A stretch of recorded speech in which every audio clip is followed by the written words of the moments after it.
On This Week in Enterprise Tech, the DoD is looking for the commercial sector to help them classify their documents using AI. Some more vulnerabilities in CPUs found that you should be aware of.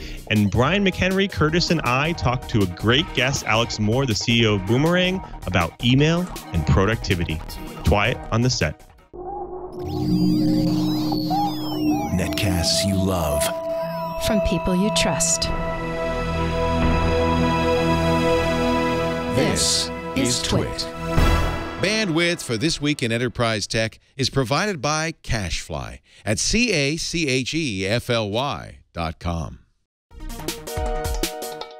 This is Twiet. This Week in Enterprise Tech, episode 299, recorded July 13th, 2018. Boomerang, robotic email.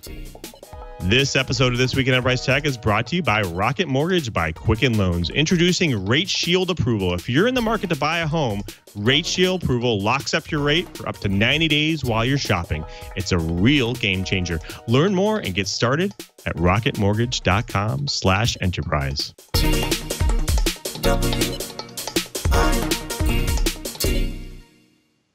Welcome to This Week in Enterprise Tech, the show that is dedicated to you, the enterprise professional, the IT pro, and the geek who just wants to know how this world is connected. I am your host, Louis Maresca, your guide through the world of enterprise, but I definitely don't want to go on this journey alone. I'm joined by our very own Mr. Curtis Franklin, senior editor at Dark Reading. Curtis, how is the right coast treating you today? Well, generally treating me quite well. We've got the regular afternoon thunderstorms just starting to roll in. I can see a little bit of the cloudiness go, hear a little bit of the thunder, but hey, it's July and it's Florida. So here we are, happy to be inside, air conditioned, and part of Twiet. Fantastic. Now, are you getting ready for blackout? Are you getting your devices hardened yet?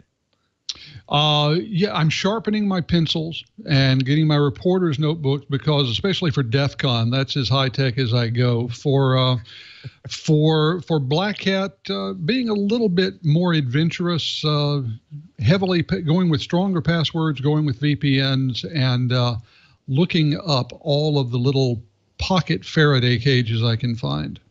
It does. See, those were all really good tips right there. Maybe we should think about doing a show later about how to hardening our devices to go to DEF CON, but that would be a great topic. We'll look into that. Well, folks, it's episode 299. We're about to turn that corner on Twiet, and what better way to get ready for the next centennial of episodes but to add a new addition to our co-host all-star panel here. Joining our cast of misfits on Twiet is Mr. Brian McHenry from F5 Networks. Brian, it is super great to have you as part of the team. Welcome to the team. Thanks, Lou. Really excited to get started on this new gig. And I never knew when I did a couple of guest spots on the show here that it would turn into something long-term and ongoing. But totally happy and excited to take this on. And hopefully I can share a little insight with the folks that tune into you guys every week. Absolutely. Absolutely. Now, where are you calling in from today? This is my man cave at home in New Jersey. So this is where I'll be coming from most of the time. I'm going to play around with different locations in here as the weeks go on, but this is the inaugural position. Sounds good. Now, before we start the show, I want everyone at home to know your nickname. What do people kind of refer to you as? So I had to come up with a unique Twitter handle, and I'm not super creative. So I tried B McHenry, and that was taken. So I did BA McHenry, and that has turned into BAM. So a lot of different places that I show up, whether it's like at Black Hat or if I'm speaking somewhere, people are like, "Hey, BAM, what's up?" And that's just how people know me. So yeah, and the A, if anybody's wondering, is Alexander. Fantastic. So now, if I throw it over to you during the show, if I go now, BAM, would that be okay? That would be perfectly fine. I have actually, my wife got me last year cufflinks that have the 60s Batman BAM on it. So maybe I'll wear those one show.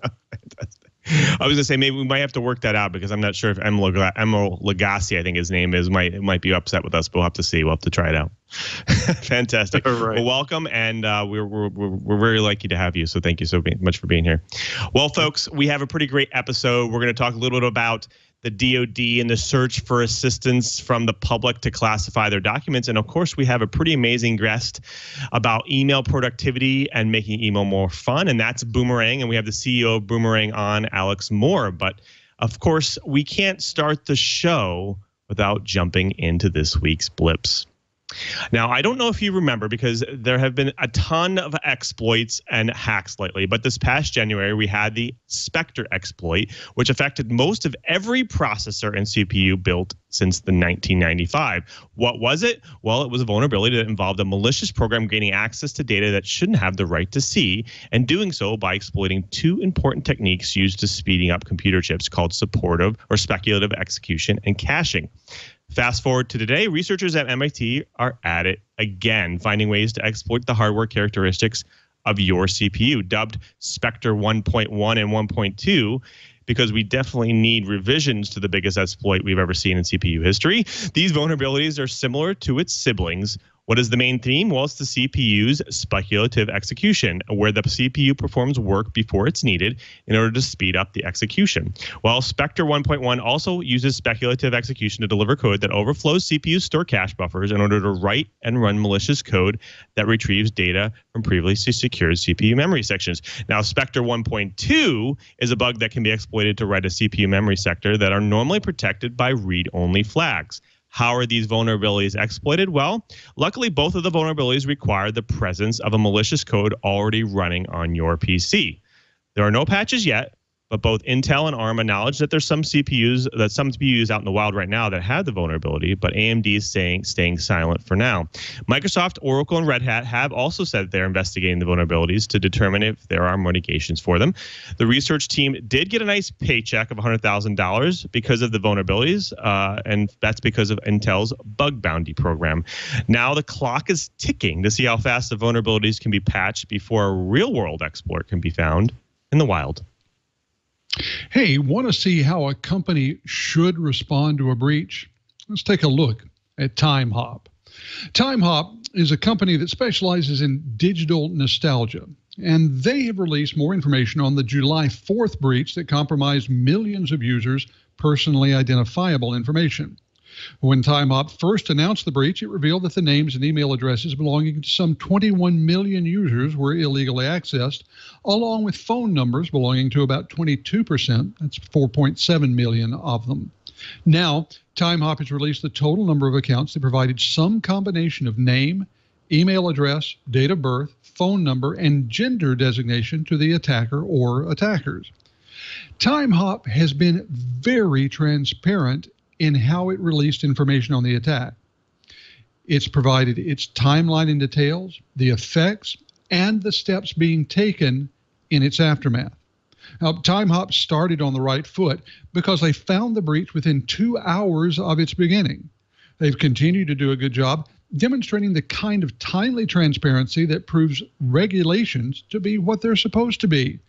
Minimal requirements rather than a model of how companies should behave.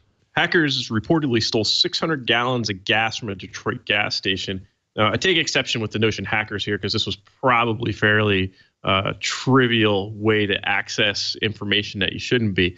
A lot of talk about weaknesses in the Internet of Things, or IoT, and industrial control systems, aka ICS. This latest hacking news highlights the problem here. The thieves in this case exploited vulnerabilities in the gas pump point of sale software, which other IoT or ICS embedded type systems find very difficult to patch for a variety of reasons, whether it's the small footprint of memory or storage that's available, or things that are so hard coded that they can't simply patch things without breaking other things.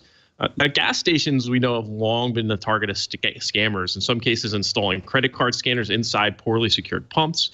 Retail and point-of-sale systems remain big targets because you can directly monetize these attacks to generate money. There's no middle ground. You don't have to gray market some data or do something else to get money after the attack. This goes straight into your pocket if you're the attacker. Now, these systems are also poorly secured, whether at the physical, network, or software layers, because of a variety of either convenience or poor oversight or what have you. Now, this particular exploit, it really patterns against the other problems we see in the world of IoT, which have enabled botnets and like Mirai and Perserai to quietly be built into this massive scale. And that problem is not actually a firmware problem per se, but it's actually default or blank passwords. Now, this is where I take exception. There's no real hacking involved, right? I hold a high esteem for true hacking, where it takes some ingenuity to really find your way around something. This is probably something that was very trivial to execute and get access to the web interface of these gas pump systems. Now, this isn't the first instance in the last few months. It's actually been noted a very large attempt was executed in New Jersey at a BP gas station, and then another one in Texas. So we know gas stations and point of sale are going to continue to be targets, but here, this really, for me, highlights how dangerous the world of IoT and ICS can be, and we could see scanning and DDoS attacks really start to build into a scale that we really haven't imagined before. Fantastic. Well, you can know how to tell whether you're making sure if you're patching vulnerabilities and using good passwords. And you know what? This is a perfect example. A vulnerability that was disclosed by Netgear over a year ago makes it possible for attackers to remotely execute commands and gain access to the root directory of a router by using FTP. All it takes is scanning a network for devices with the Internet Protocol port 21 open and response text including 214 admin login. The vulnerability allows for attackers to compromise routers and then gain access to the local network. The main mitigation for the flaw? Well, just good practices on router configuration. Just changing the admin password can almost reduce the attacks down to zero. Well, according to a security analyst firm, Recorded Future, someone in the U.S. Air Force has some egg on their face. Someone in the chain of command had changed the admin password on their router and allowed a hacker to walk right in and steal sensitive slides for their Reaper drone maintenance training course books, and other maintenance documents. During the course of the interaction with the analyst, the hacker actually claimed that he'd spent his downtime watching live video footage from U.S. Customs and Border Patrol drones, as well as other aircrafts and ground-based surveillance cameras as well. If nothing else, this definitely is a lesson in why having good hardware patching and password hygiene is your first and sometimes best line of defense. Speaking of defense, let's think about something you should be defending from. That's DDoS attacks. According to a couple of recent reports, they're getting bigger, faster, and stronger. Now, DDoS attacks don't arrive on little cat feet. They announce their presence with all the subtlety of a shovel to the face. Two just-released reports show that these loud DDoS attacks are getting louder, larger, and more numerous with the passage of time. VeriSign and Akamai each released their quarterly reports on computer security, and each pointed to a 170 gigabit per second, 65 million packet per second attack that took down a full /24 subnet of the internet. And oh, by the way, it originated with a 12-year-old boy who used YouTube to teach his methods and recruit teammates who used Steam and IRC to coordinate the attack. Memcached was the tool, but the most important news of the quarter is that we might just have to rethink that definition we've been using for ScriptKitty. And we mentioned earlier hardening our devices for Black Hat. Well, the LTE standard was supposed to make cellular connections more secure, and we find out now that it's broken too. We usually presume, in general, these connections aren't easily sniffed like free coffee shop Wi-Fi or, in the case of Black Hat, hotel Wi-Fi. But a flaw in the LTE standard, meaning it's built into the RFC, can't easily be fixed or patched, means that a sufficiently motivated and funded attacker can target a mobile phone user and listen in on their communications. The good news is that encryption like HTTPS or VPN connections are good protections against such eavesdropping in the scenario, or if you're on unsecured hotel Wi-Fi at Black Hat. An article by Dan Gooden at Ars Technica provides good detail on the attack, including videos of how it's executed. It requires about $4,000 worth of equipment and a 1 mile proximity to the target user. Now, the forthcoming 5G specification has countermeasures built in for an attack of this nature, but they're optional. So there's a big outcry at this point to make sure that we do make those more mandatory in the new 5G standard. Now, while this LTE vulnerability might seem alarming, what's more important is the continued efforts by various groups to make encryption ubiquitous, whether it's via VPN, HTTPS, or secure messaging. Making these types of encryption more pervasive and accessible has been aided significantly by folks at organizations like Let's Encrypt, WhatsApp, and Signal over Whisper Systems, SSL Labs, among others. I think by now we should just assume that retailers will have breaches allowing hackers to know our name, our address, our contact information, as well as our credit card numbers. One by one, giant retailers are getting a lesson in security patching and practices, and Macy's and Bloomingdale's are no exception. This past week, a letter leaked to databreaches.net. Macy's wrote to impacted customers that an unauthorized third party had potentially gained access to their personal information and, in some cases, credit card details. The leaked information could include customers' first and last names, addresses, phone numbers, email addresses, and birthdays. As a response to the breach, Macy's will provide consumer protection services at no cost. The company joins a long list of retailers, including Sears, Kmart, Whole Foods, and Under Armour, that have been impacted by data breaches in the past year. Hopefully, this is starting to be a lesson for online retailers. If nothing else, maybe the facts that 19% of consumers said they would stop shopping at a breached retailer and 33% would take a long-term break from them. Maybe a hit to their deep pockets will help retailers understand it's time to start caring about their customers' data and security. Well, folks, that does it for the blips. Next up, the bites. But of course, first, we have to thank a really great sponsor of This Week in Enterprise Tech, and that's Quicken Loans. Home buying is not easy. It's stressful. When buying a house, when I buy my last house, actually, I had to deal with multiple bankers. I had to deal with multiple representatives, dealing with finding my data over and over. Also, I had to worry about interest rate hikes. It's nerve-wracking. It seems like it takes forever. And of course, with interest rates on the rise, there's a lot of unpredictability when it comes to buying these homes. It causes a lot of anxiety. Well, our friends at Quicken Loans figured out all of this, and they're trying something new. They're trying something called the power buying process. And here's how it works. Quicken Loans will verify your income, assets, and credit in less than 24 hours to give you a verified approval. And what is that? Well, it actually essentially gives you the strength of a cash buyer. And in this current market, that's actually a huge advantage as a buyer, because sometimes you have to put offers right in at open houses at a moment's notice. Once you're verified, you can qualify for all their all new exclusive Rate Shield approval. And first, they'll lock up your rate for up to 90 days while you shop. Now, here's the best part of that. If the rates go up, your rate stays the same. But if the rates go down, your rate also drops. Either way, you are a winner. That is the kind of thinking you would kind of expect from America's largest mortgage lender, Rocket Mortgage by Quicken Loans. Now, if you're thinking about buying a house, go out right now to rocketmortgage.com/enterprise. In less than 10 minutes, all your info can be entered, and you're on your way to home buying freedom. Now, again, to get started, go to rocketmortgage.com/enterprise. Rate Shield approval is only valid on certain 30-year purchase transactions. Additional conditions or exclusions may apply based on Quicken Loans data in comparison to public data records. Equal housing lender, licensed in all 50 states. NMLSconsumeraccess.org, number 3030. Again, that is rocketmortgage.com/enterprise. And we thank Rocket Mortgage for their support in This Week in Enterprise Tech. Well, folks, it's time to jump into the bites, and this one is a doozy. Of course, we've all heard about lots of sensitive data leaking from the DoD, either through personal emails or just storing documents on their personal devices. But we all know humans are fickle, and sometimes they make mistakes, and relying on them to keep our data safe and secret is not always the best policy or defense. Well, the DoD is finally taking a step to make this better. They have issued a request for information, RFI, from the industry for technology that will prevent the mislabeling and accidental or deliberate access and sharing of sensitive documents and data.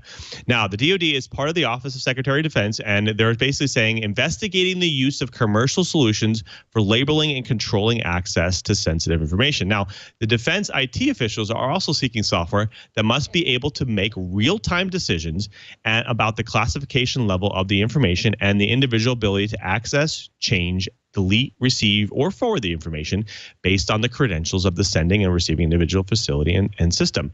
Sound familiar? Well, if you remember that Office assistant back from 2003, that wonderful Clippy, well, it sounds like the DoD is looking for classification Clippy.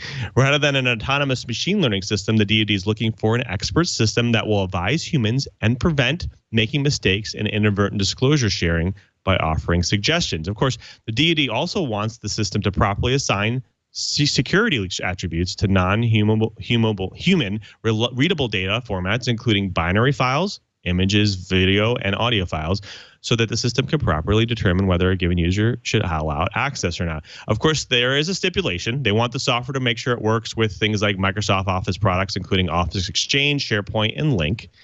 And of course, the DISA supplies Exchange email and SharePoint and Lync as enterprises to the DoD. All right, so my first question, it goes over to you, Curtis. Is it about time that the DoD and other organizations are taking control of their data here? I mean, this sounds like they should have been doing this a long time ago. Well, I think we can say that they have been doing it. The problem is that the government now classifies so very many pieces of information. I was doing some looking, and the last time we saw any numbers on this at all was back around 2016, and it talked about how many tens of millions of documents a year are classified. So we're getting to the point where the volume is such that it's very difficult for human beings to adequately deal with it. Now, there's a separate conversation to be had about whether we should be classifying this many pieces of information, whether every document that is being classified should be classified. But again, that's a different discussion. I think we've hit the point where the government, as with many companies, has to deal with a volume that makes some sort of automated tool, whether it's machine learning, artificial intelligence, whatever term you want to use to describe it, that tool is going to be vital if they're going to stay current. And believe me, there are all kinds of complications that come from an excessively long delay in classifying any given document. Right. So, Brian, you kind of have a little bit of experience with this. It's not easy to tag and classify documents, correct? Not at all. So, having built, enterprise systems in my prior life before F5 and worked with these systems now at F5, just to make document data searchable is really difficult. And really, people think, oh, just index all the text in it. And that's not really what you want. You want it tagged in a certain way so we can classify it and categorize it. But when users are entering that data about their own documents, when you're relying on data user entry, it's very unreliable and it doesn't scale, because only some of the users that are really fastidious or really understand the importance of it are going to do that every time they enter a new document. So really, AI is where we do need to turn. Now, my question is the DoD really going to do an RFI and not include Google, who's quite obviously solved this problem at scale? Right. Curtis, I want to ask you a question. So I think, a lot of times organizations, they tend to just kind of throw it in and say, okay, anything that you write is immediately secured under the highest security. Only you have access to it. And then you kind of have to opt in other people as you kind of add people to that. And then you can have systems that kind of verify if you're allowed to add those people or not. Is that something that organizations should be doing, rather than saying, hey, let me just go after the fact and go find all the documents in my organization that need to be secured using AI? Shouldn't they be starting at the creation side of things? Well, if security was free, that would be a great way of doing things. But security isn't free, and it has costs at a number of different levels. One of them, of course, is the simple hardware and software required to properly secure things at the highest level. And that typically, especially on the government level, includes things like advanced biometrics and other multi-factor authentication requirements. Imagine if we started out with that being the default for every document that's created. The other cost comes in the transactional cost, if you will, the friction that great levels of classification add to the system. And most of the systems we use in business and government just are too inefficient already. Throw in that much friction, and you're going to bring things to a grinding halt.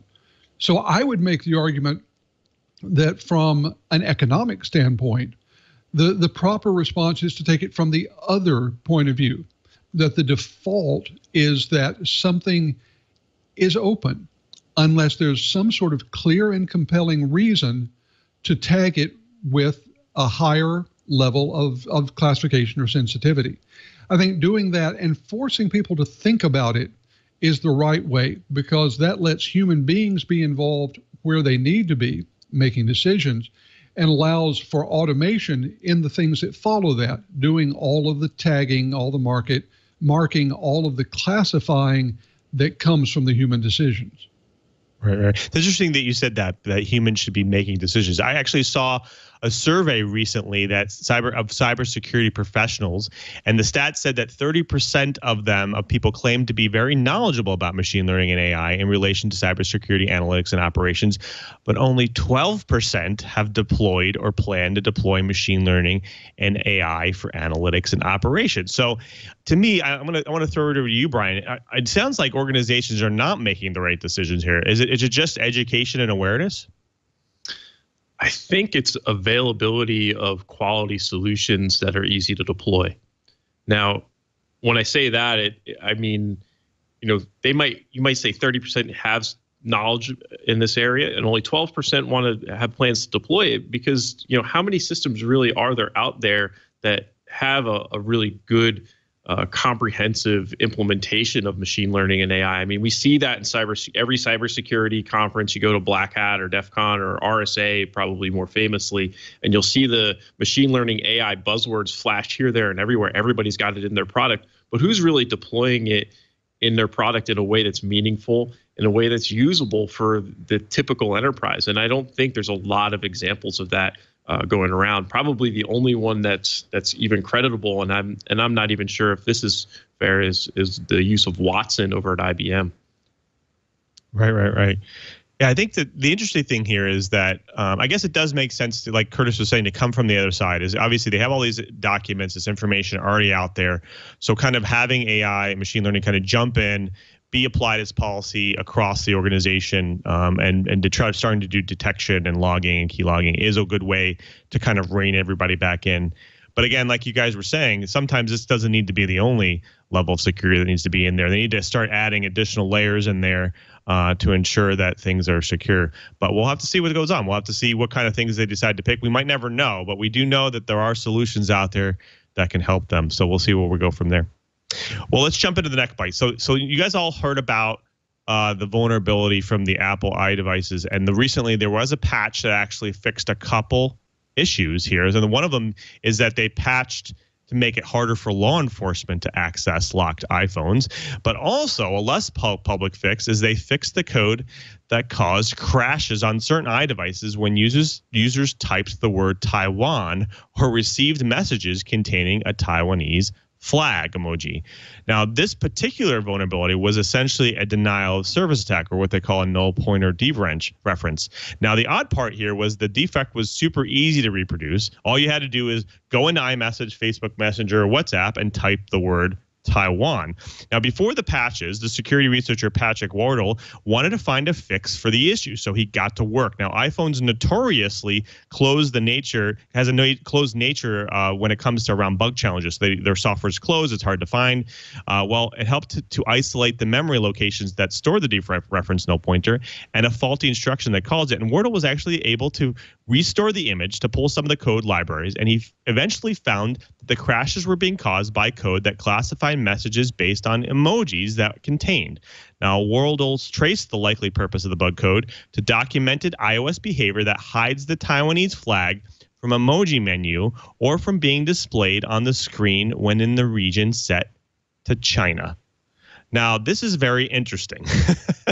So Apple blindly made a fix to appease a government, in this case China, and they changed the behavior too quickly. It sounds like they didn't have a huge QA process around this, and so they didn't have to lose business in China, and so they kind of deployed this patch so that that things would kind of go awry when you tried to type this emoji or even the word Taiwan.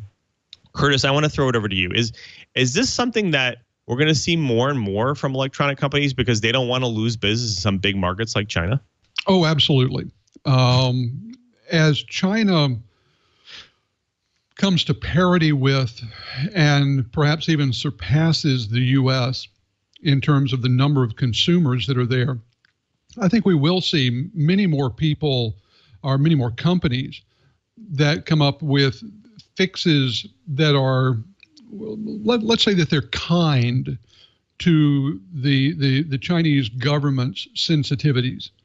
I think the real question is whether they do this in versions of their product that are specific to the mainland China market, or whether they make these part of their general global distribution and just have them turned on when, as we've seen here, the region becomes that for China. And here's something else that I think is going to get even more interesting. We are probably no more than 5 to 10 years from China no longer being the most heavily populated nation on earth. India is poised to pass China. So that means we're going to have two huge population centers. India, in terms of its technological sophistication, is in many ways where China was probably 40 years ago, but it wants to reach parity. So over the next few decades, we're going to see this sort of thing play out in a lot of different regions on a lot of different topics. And I think it's probably going to play to extents we haven't seen in a long time with just how global any electronic product can be. Right. So this is just a very simple example. Like you were saying, hey, like they just didn't want to see that text show up in any of their applications. So they kind of put a block in it for them. Brian, thrown over to you. You just as kind of off of what Curtis is saying, this is just the beginning. What we're going to probably see, it's not just text, it might be hardware requirements, right?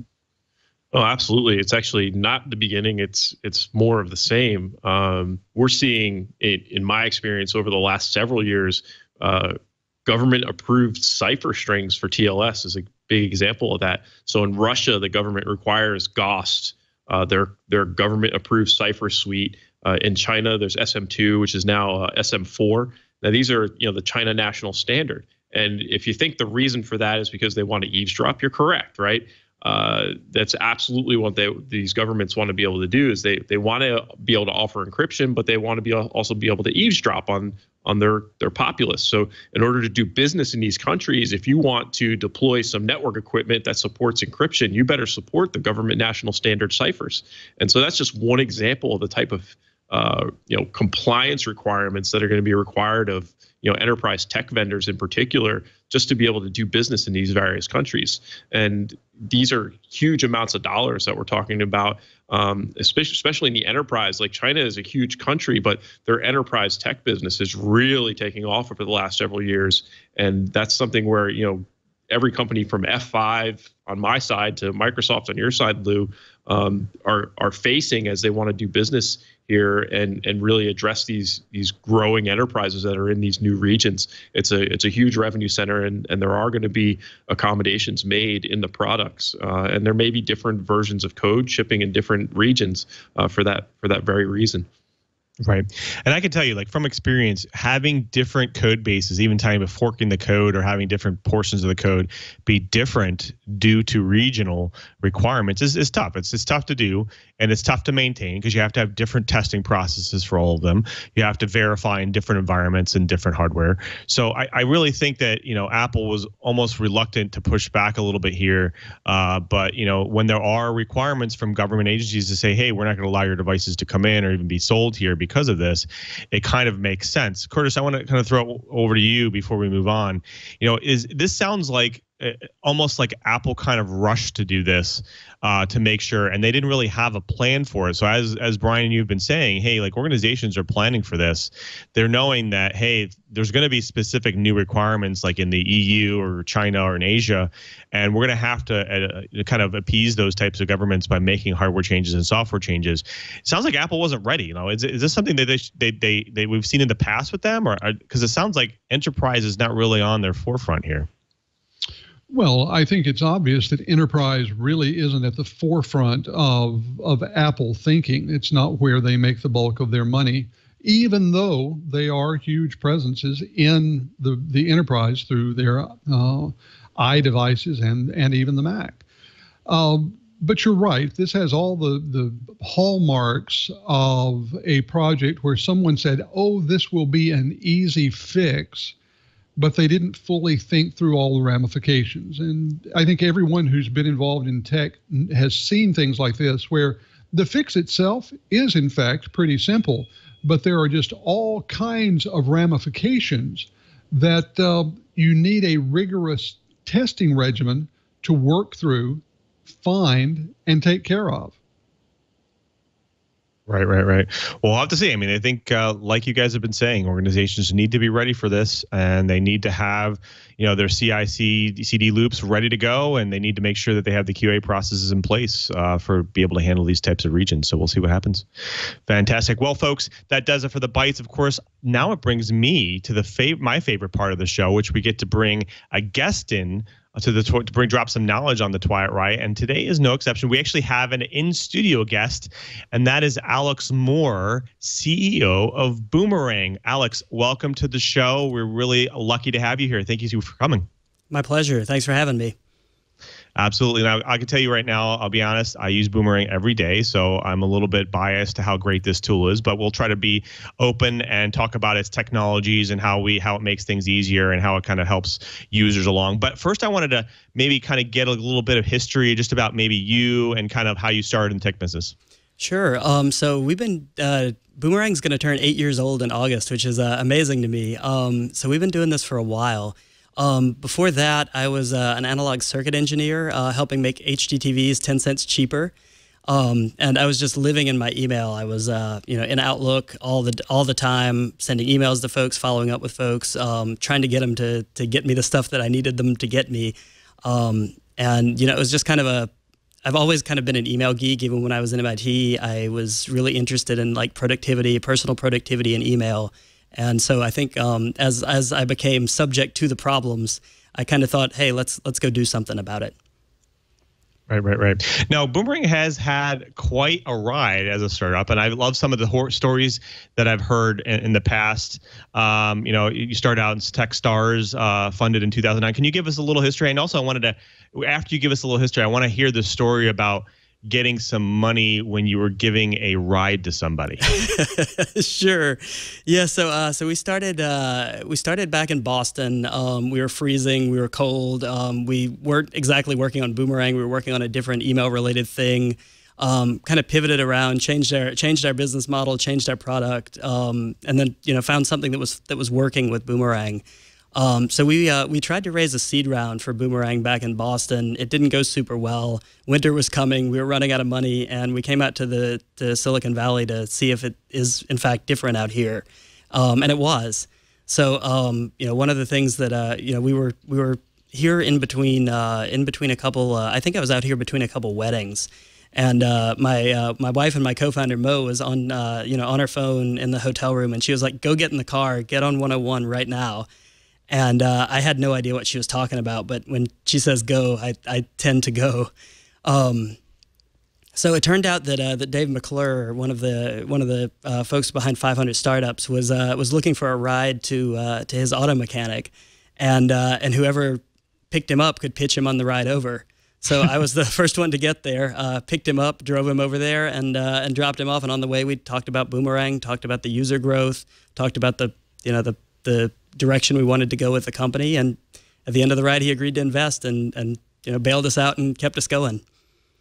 And that's crazy. Now I read a little bit. I thought, hey, like he just gave you money just out of the seat of his pants, but it sounds like he was already kind of preparing that. He already had some information about you in the past, right? Oh yeah, definitely. I mean, his assistant was a heavy Boomerang user already. He'd gotten intros to us from a couple of other folks. He had some exposure to us, and we'd been trying to set up a meeting for a couple months before that, but he travels all the time, so it's hard to pin him down. Right. So, the interesting part here is Boomerang is essentially using email as a platform. And now I'll tell you, for instance, I came from the Dynamics CRM team. And of course, I owned at that time the Outlook add-in for them, the Com add-in at the time, and then now the Agave add-in. And now I moved off of that team and I work in Office on the Agave team, which is actually the Office add-ins team. And I'll tell you one thing is email's tough. I mean, it's tough as a platform because it's very personal to them, and they feel like their productivity sometimes comes from that. So can you tell us a little bit about like why you decided to use email as a platform rather than maybe, let's say, building your own email client? Yeah, I mean, building an email client means you have to do everything that Outlook or Gmail does, as well as Outlook or Gmail, plus stuff on top of it, which is really a lot to bite off, So for us, what we really cared about was giving users tools they needed to be more productive. And we thought the fastest path and the most effective path to doing that was to just integrate with the tools that they're already in, the tools that they're using every day, the tools that they're acclimated to and are used to and already know how to use, and just add the features that they need right in line, right where they'd expect them to be. And it wasn't really possible to do that much before we got started. I mean, we started as a browser extension on Gmail. And then you mentioned Com add-ins. I mean, we couldn't do the stuff we're doing today with the Com add-ins platform. So it's kind of a convergence of this is a good path to get users the tools they need with the technologies available for us to do so. Right. And even when you started even on Gmail, they didn't have a plugin or an add-in model. So you said you had a browser plugin, but even then, that would be almost like you were screen scraping, right? To be able to get data from emails and to be able to perform the operation you need to perform. Not exactly, but sort of in that direction. It's kind of your JavaScript runs on top of Gmail's JavaScript. So it is a little bit of reverse engineering Gmail and figuring out, okay, where do we want to put our button and how do we find the button that's closest to that? So it was definitely a technical challenge, and that's gotten a little bit easier in the new Gmail. They've got some hints in there for add-in developers to say, okay, cool. Here's the thing you're looking for. So it's gotten a little bit easier over time, but it was definitely a challenge when we were getting started. Right, and I can say that we have seen applications and stuff built on that platform, and be able to get data like that. Sometimes if they just make a quick change to their software somewhere, that could potentially break you. It sounds like you guys had to have maybe around the clock servicing for something like that to make sure that you guys keep running. We got really good at updating quickly. I bet. So let's talk a little bit about some of the features that you guys have. So there's some pretty good. Obviously, the main features, obviously, what comes from the name Boomerang is the ability to boomerang emails, to be able to kind of push them out so they're not cluttering your inbox and kind of have them come back later when you want them to come back, so they don't kind of get in your way. Can you kind of maybe go through some of the features and why you guys thought about bringing those into the platform? Sure. So my favorite way to use the feature you're just describing, the Boomerang feature, is actually to have messages only come back if you don't get a reply. So you can, when you're sending an email, say, "Hey Boomerang, remind me in a week if I haven't gotten a reply to this message." And so it really takes the mental load off of you. You don't have to keep track of, here are the 45 things that I'm expecting from somebody else, but that I can't make any progress on until I hear from them. And just put that off into the software so you can focus on on what you need to do at that time and what you can do to be productive. And I think that theme kind of runs through everything else we do. The latest thing that we've added is a feature called Inbox Pause, which also helps you focus on what you need to do right now. So that actually stops incoming email until you're ready for it.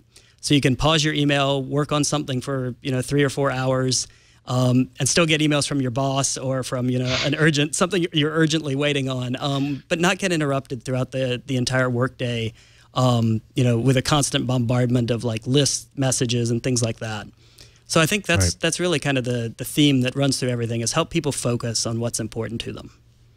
Right. And so we talked a little bit about before in the beginning of the show about AI, machine learning, and it sounds like you actually have some new features that are coming in, which is the Boomerang Respondable, where you're doing a little bit of AI to help people better write emails. And now I actually saw this feature a while back.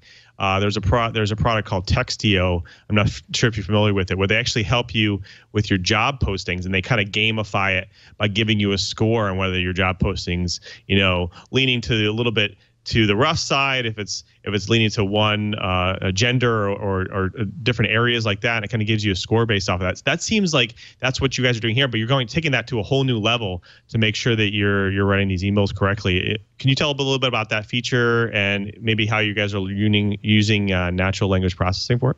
Sure. So that feature came out of so we have a data scientist who was helping us figure out interesting things that we could learn about how to help people communicate more effectively. And so the Respondable feature came out of a blog post we wrote, I think back in 2015, where we just looked at a bunch of factors and said, hey, do these help people get more responses to their email? And so we wrote the blog post, we shared it with a bunch of our customers, and they said, this is fantastic, but where I'd really want to see this is when I'm actually writing an email, not just in this blog post and have to run all these calculations myself. So the technology behind this is really amazing to me. It's probably one of the largest distributed real-time machine learning projects out there. As you're typing an email, the algorithms are running against a corpus of I think 115 million emails now, trying to figure out is this going to work well or not, and so it's all doing it in real time, and it's based on data for emails that people actually want to get replies to. So when you check that box at the bottom where it says Boomerang this tomorrow afternoon, if somebody doesn't reply, that means you're giving us a signal that this email is actually intended to get a reply. So we're actually able to filter out the noise of a bunch of emails that aren't intended to get a reply, like the emails from Banana Republic or something like that. Right. So this brings us to the next question. I think Brian McHenry actually has that question a little bit about how do you secure that data? Yeah, so it's a big concern, right? We tend to amass massive amounts of personal data in our email, whether it's my Amazon purchase history or it's more sensitive information such as health information and what have you. Not to mention what I might be amassing as an employee of F5 and intellectual property data. So can you tell us a little bit, Alex, about how you've kind of put security and privacy in mind as you design the Boomerang platform? Yeah, absolutely. I mean, if it's your email, it's really important that it stays private. So we don't access any emails that we wouldn't need to access in order to provide the service for you. So we're not downloading anything in the background. We store as little data as possible. We only store like subjects and things like that for messages you schedule. And we do that so that if something goes wrong, we can send you an error email that actually tells you which email didn't send. And then, we don't sell any data to anybody. We never have. We don't let any humans read any emails. We never have. We think it's really important to be above reproach in terms of how we handle email and how we handle privacy. And, we're lucky enough to have a business model where our customers pay us, so we don't have to sell any data to anybody or collect any data that we don't absolutely need. Do you use any sort of encryption for the data that you do need to store? Absolutely. It's encrypted with FIPS 120 compliant encryption at rest. Everything in transit's encrypted. We're not a huge team, but we take it really seriously. I think it's actually easier to take seriously when you're not a huge team, and it's really comforting to hear that even as a smaller company, you're looking at really big mainstream standards that huge banks adhere to, like FIPS 140. So I think that answers my questions. Back to you, Lou. Fantastic. Yeah. So I think that a couple of things I wanted to ask is a lot of these new features that are coming in, are these things that you're having a lot of customers ask you for? Like, I think obviously, being able to write email sometimes an art. So this is a great feature for the Respondable is a great feature for people to have. But a lot of the times, hey, being able to send later, some of these email clients have it. What kind of features are you bringing in that that you're kind of getting feedback from customers that they need? That's a great question. I think at this point, probably 75 or 80% of our work is just addressing the things that the customers are asking for. So, on our Outlook platform, it's a little bit newer, that add-in. And so we've had a whole bunch of things like, oh, hey, can we customize this? Can we change this? And it's really sort of easy to know that when you have, 100 people emailing in saying, hey, I'd like to have this, it's easy to know that that's a feature worth building. And then probably maybe 20 to 25% of our stuff is a little bit more speculative. It's stuff that we don't necessarily know if anybody's going to want or not. And sometimes they do, sometimes they don't, and sometimes but some of our really cool stuff like Respondable is a hybrid of the two, right? It was a blog post we didn't know that anybody really wanted, but then some customers emailed in to say, hey, can you make it real time? So I guess it's kind of a mix for us. Right. So some of the interesting things, so obviously Google, Gmail, but you also have your own, was it email client on Android as well? Like what kind of led you to doing that? Yeah, Android and iOS. It's sort of necessity. There's not really an add-ins platform on mobile that can provide the features that Boomerang wants to provide. So we the only way we could really make it available to folks on mobile devices was to build our own app. And that's been a lot of fun too, because it's different for us to have complete creative control, you know. In Gmail, we want our add-in to look like Gmail and to feel like part of Gmail and to feel like it belongs. So much so that sometimes, you know, Google gets emails about Boomerang features asking them for changes. And the same for Outlook, right? We want it to look like it belongs in the ribbon, look like it should be there.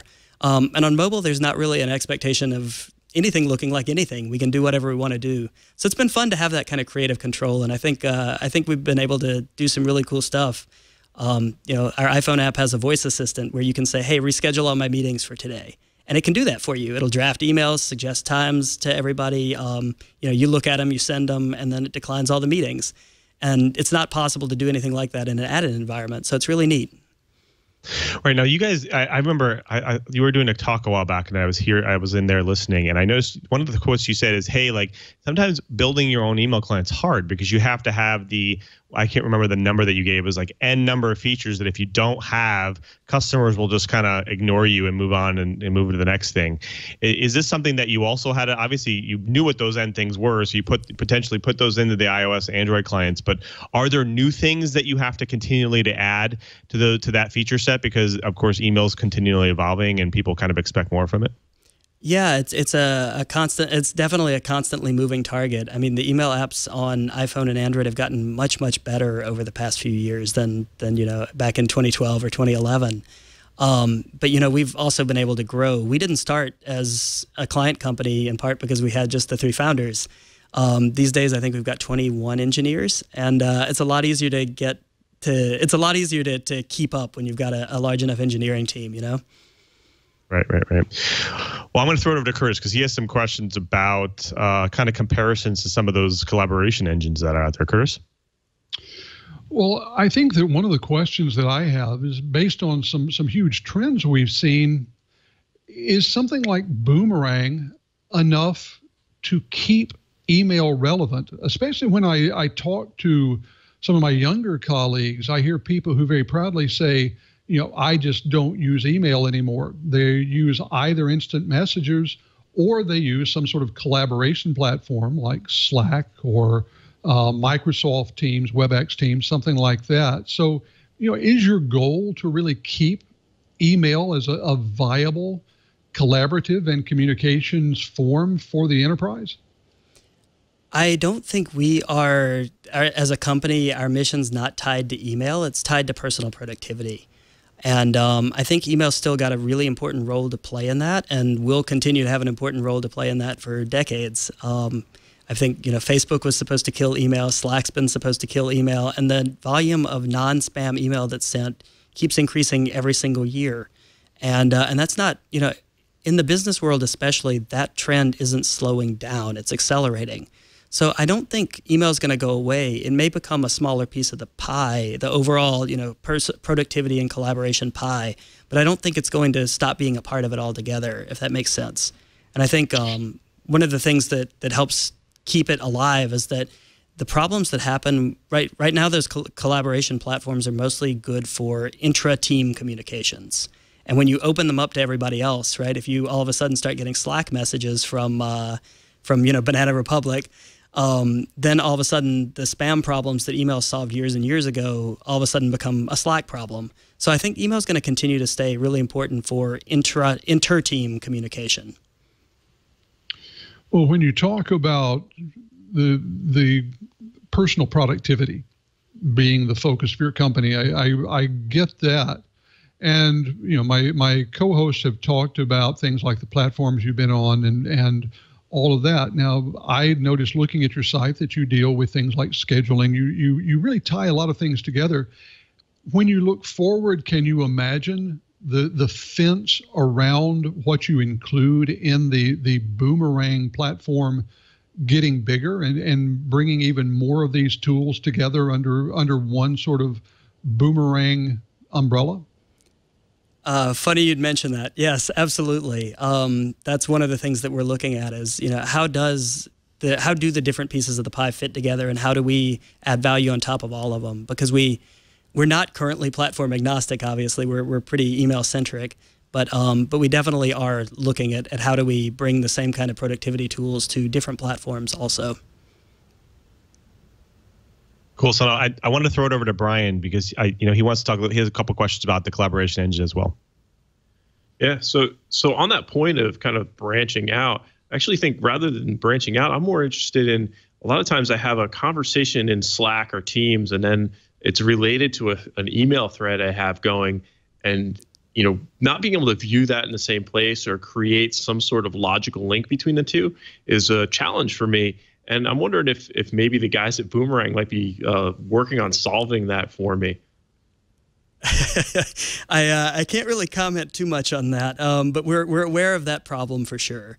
And we, internally we use Slack, and we've built some prototype tools to kind of explore what does it look like. Email me this thread, and it kind of uses some AI to forget the word, to basically take the chat log and split it into threads and email you the right thread. So we're looking at some possibilities there, and we're really excited about. I think one of the things that's a challenge, especially with chat logs, is that chat disentanglement's the word I was looking for. One of the challenges is that everything kind of comes in as a continuous stream. And you basically need some AI technology to figure out what the different topics are and to try to group them together in a smart way. And obviously we're thinking about it because it's on our minds. Right. So we have a pretty good chat room. I'm not sure if you can see it there, but we have a couple questions. Kalu actually adds, can you cancel emails? Now, I'll tell you one thing. I've had this problem in the past. And in fact, I have a special Outlook rule that says do not send emails until 60 seconds after I actually hit the button send. And this is because sometimes I might send an email and I think, I don't think I worded that right, or I'll have to go back and said maybe I sent it to the wrong person, or maybe I added extra people I shouldn't have. Can you actually cancel emails after they've been sent with Boomerang? Like obviously you can schedule them to be sent later. Can they be canceled thereafter, or can they be set to be canceled, that kind of thing? Yeah, totally. You can reschedule it, cancel it, edit it after the fact. I mean, when you're sending something to go out, 2 days later, a lot could happen in those 2 days. So we definitely provide a way for folks to change what they're going to send or cancel it altogether before it goes out. Right. So I think a couple other features that I find interesting is there was some talk about how you can how you can make sure that obviously the feature about readability, where you can make sure that it's worded correctly and so on. Now, do you see people actually, now is that on by default? Do people have to opt into that? And do you see people kind of reluctant to use that because they know that potentially their data is being sent somewhere else to get analyzed?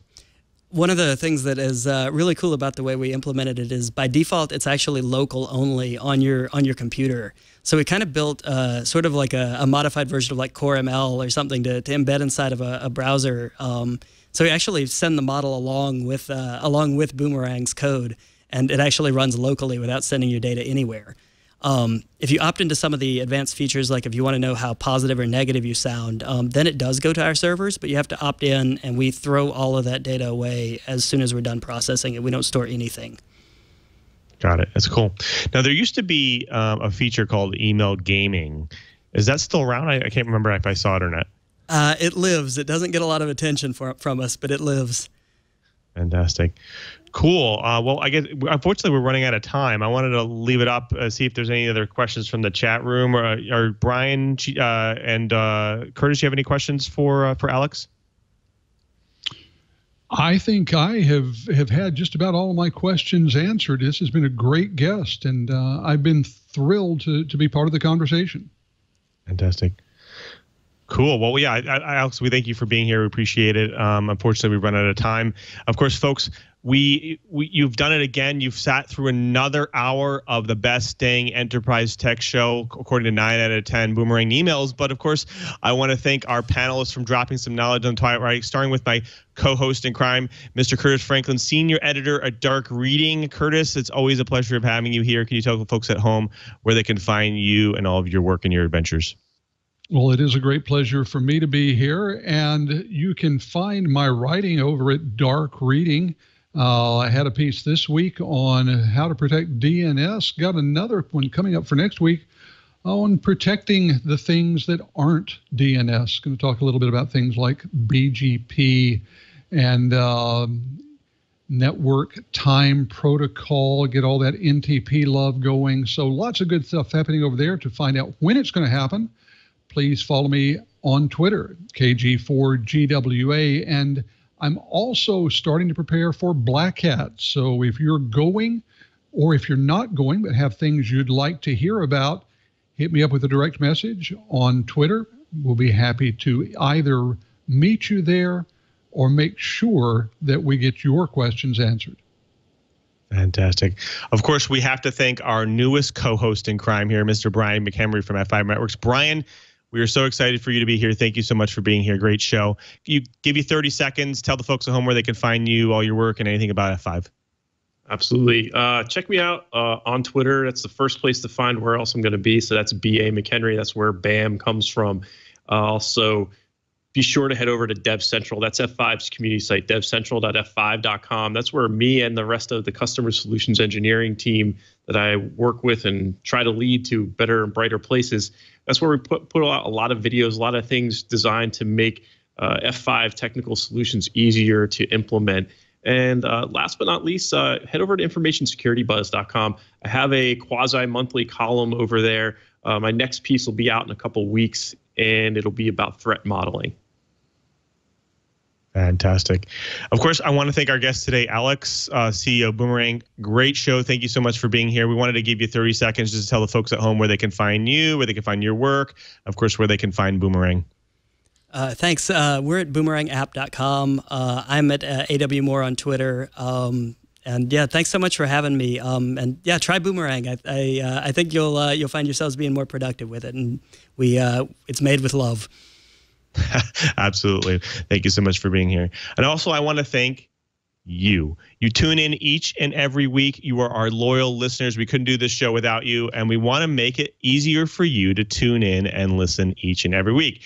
Go right now to twit.tv/Twyet. Find all of our back episodes, all of our show notes, all the information about the guests. Of course, links to our to the stories that we did to the show. Of course, then right next to that is that fancy and great subscriber button. Click that button, and you'll be able to subscribe to the format of your choice, both audio, video, HD video, and of course on the device of your choice, whether it's phone, tablet, laptop, or desktop. And after you subscribe, share the show with your friends and family and coworkers as well. We love doing this show, and with your support, we can keep doing it. Now, after you subscribe, also remember we do the show live each and every week at twit.tv, live.twit.tv. That's 1:30 Pacific time, and you can come see how the pizza is made. Of course, you can come see us how goofy we are and off while we're not recording. And of course, if you're going to come see the show live, you might as well jump into the live chat room. And you kind of probably heard during the show, we pulled some questions from the live chat room. We have great people in there, and we love to kind of pull questions from there. It usually helps us with the conversation. So don't forget to jump in there and say hi. Also, don't forget to actually follow me on Twitter at twitter.com/LouMM. Plus, you can find all of my work that I do at Office and Microsoft Office. And check out that work at deb.office.com, where you can see all my posts and, of course, some of the greatest and latest customizations that Office experiences can have. Also, I want to thank everyone who makes the show possible. Thank you to Leo and Lisa. They continue to support us each and every week and doing This Week in Enterprise Tech, and we thank you for their support. And also, I want to thank the engineers at Twyet, as well as Mr. Brian Chi, our tireless producer. Hit him up on the Twitter sphere for any ideas and show ideas that you might have about guests in the future. And before we sign out, we have to also thank our TD, Josh, for today, who's actually filling in for Kevin. Thank you, Josh, for being here. Do you have the camera on yourself there? No, I don't. Okay, well, that's okay. I wanted to continue the tradition here and just ask you, can you just tell us a little bit about what the main topic of the show was today? Email. Oh, I'm sorry. It was all about productivity, but until next time, maybe we'll try to get you. Yeah, I was so close. Well, until next time, I am Louis Maresca saying, if you want to know what's going on in the enterprise, just keep quiet.